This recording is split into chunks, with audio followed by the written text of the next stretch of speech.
Welcome to our home and spring, and there is an abundance of roses. Never, never, ever have there been so many. I think it's because we got so much rain, just rain and rain and rain. So there they are. I'll hold them for a moment. Okay. So I have a lovely story for you today. It's a story from the past, and as you know, we love golden retrievers. We love dogs, and our favorite breed is golden retrievers, and we've had such lovely dogs over the course of 52 years. We've been having golden retrievers. So this is a story about this delightful, sweet, precious female named Miss Molly. And Molly was just probably one of the sweetest dogs we've ever had. She was just pure. There go the roses. She was just pure love. Well, Molly had when she was 9, she had her paw started really hurting her, and the vet came and said, "Here, give her this anti-inflammatory drug, and it'll help her, and it won't hurt anymore."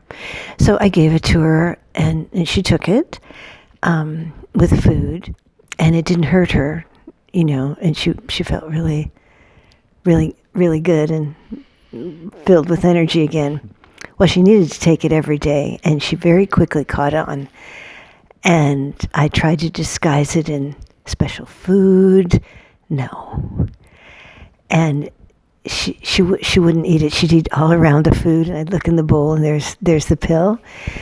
And so one day, she was being particularly stubborn, even though she's so sweet.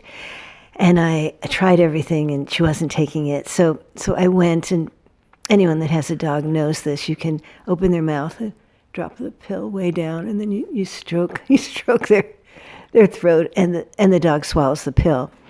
Well, Molly was quite an actress, and she pretended like she was swallowing it, and I'm like, "Good girl," and I turned to go back, and I heard this little clink, and I looked on the floor, and there's the pill.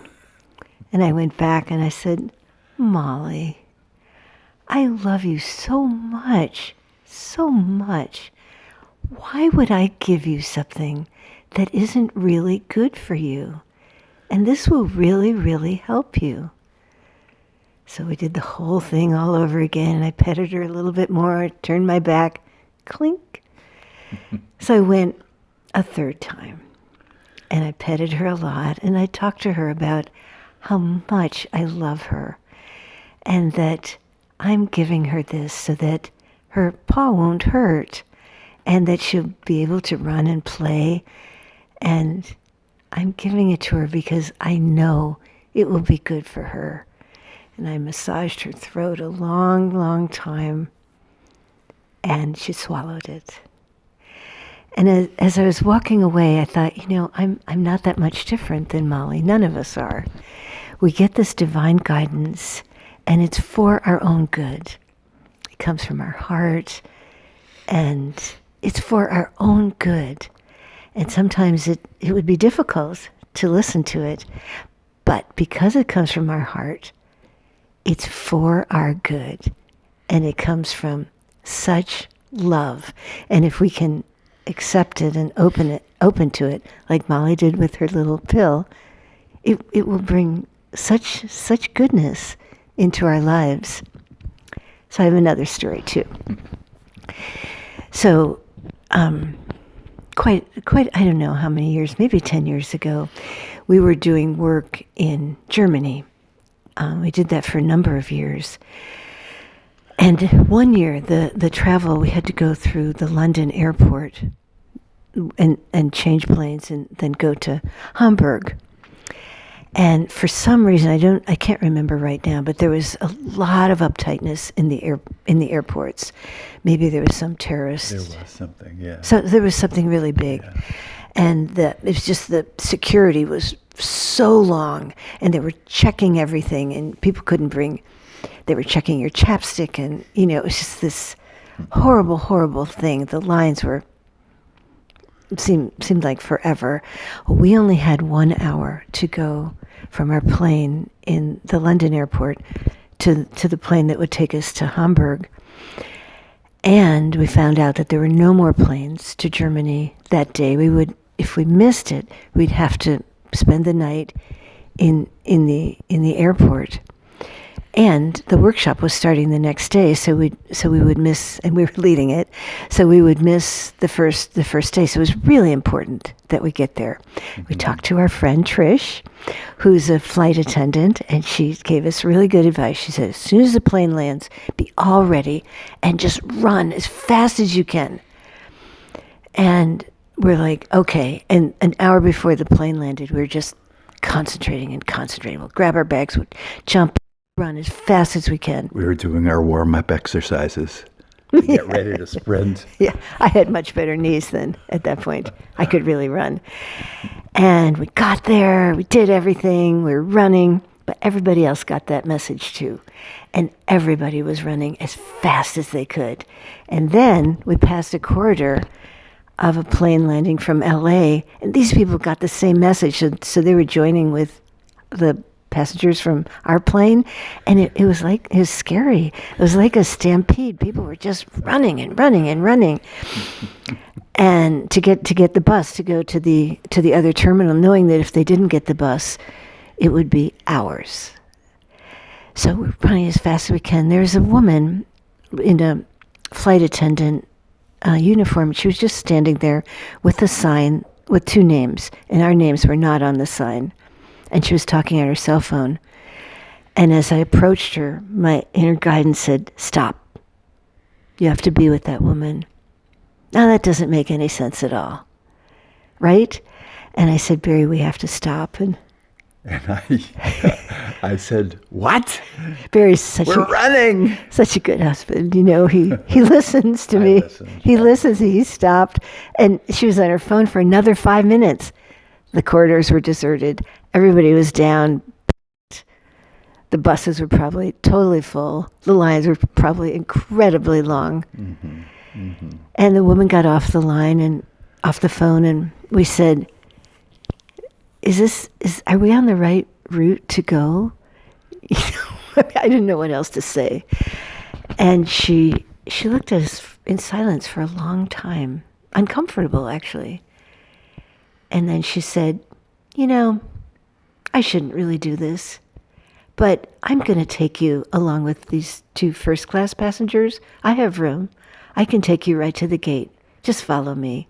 And these other 2 people slowly came because they were first class. They knew that they got a special ride. And the 4 of us, she drove the 4 of us past all these buses and people and the lines. And then she used her badge, cut through all the security, cut through everything. She put us at the head of the security line, quickly got us through, and brought us to our gate in a matter of minutes. And it was so amazing. And I'm so grateful that I listened to that guidance. And so today, just we're getting guidance all the time. And the important thing is to listen to it. And maybe it's guidance about changing your job, changing your diet, reaching out to someone, forgiving someone. It could be a bunch of different things. But because, like us, we were running so fast, it's sometimes hard to hear that guidance. But when you do, just like Molly, when she swallowed her pill, and the pain in her paw, went away very, very soon. Just remember that guidance comes to bless you in an enormous way.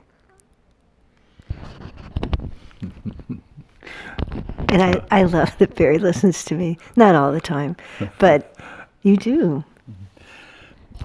It's my intention to really, if that divine guidance comes through either one of us, we try to really take that seriously.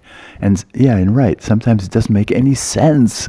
Like, Joyce stopping, and instead of running, right? But sometimes we do have to stop instead of run and just, change directions. So anyway, while Joyce has been recuperating from her knee surgery, I've been singing just about every morning this song about calling on the angels, because it's so important for us, to call on the angels for everything. So I'm going to sing it, even though I probably sang it maybe a couple of weeks ago. So be it. It's such a good song.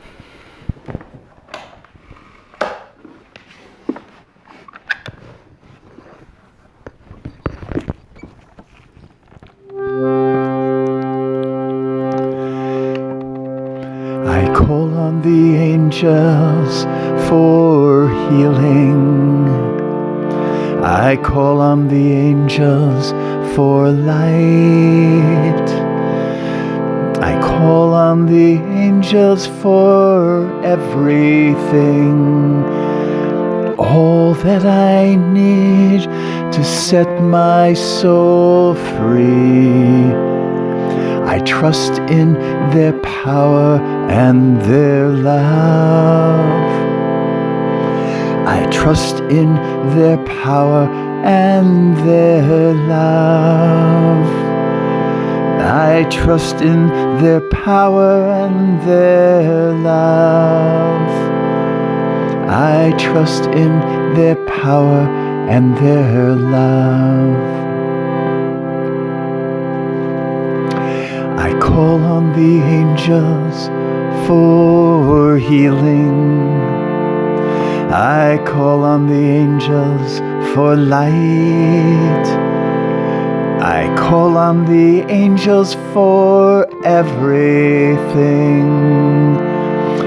All that I need to set my soul free. I trust in their power and their love.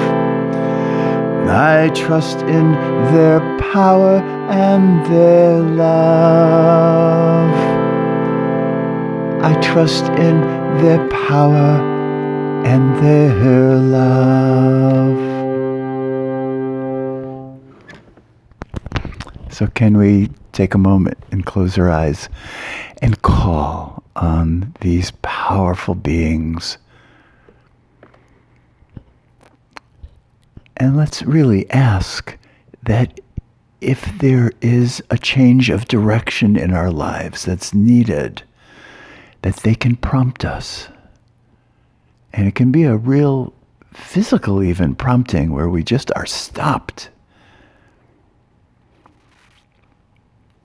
Where we listen to that inner voice, and we'll always be blessed. We'll always be blessed.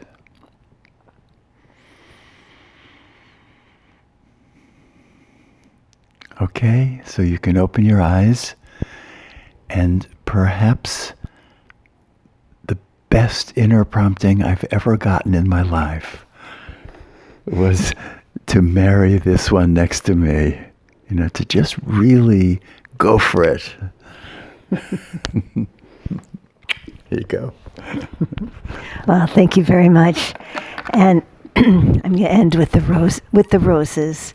So thank you for watching. You can reach. Yeah.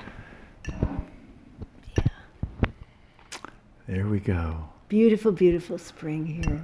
Yeah, let these roses bless you as they have blessed us. And this one that's so pretty is called Peace. Which one? That one. That one. Peace. Peace. All right. Okay. Okay, Barry. Okay.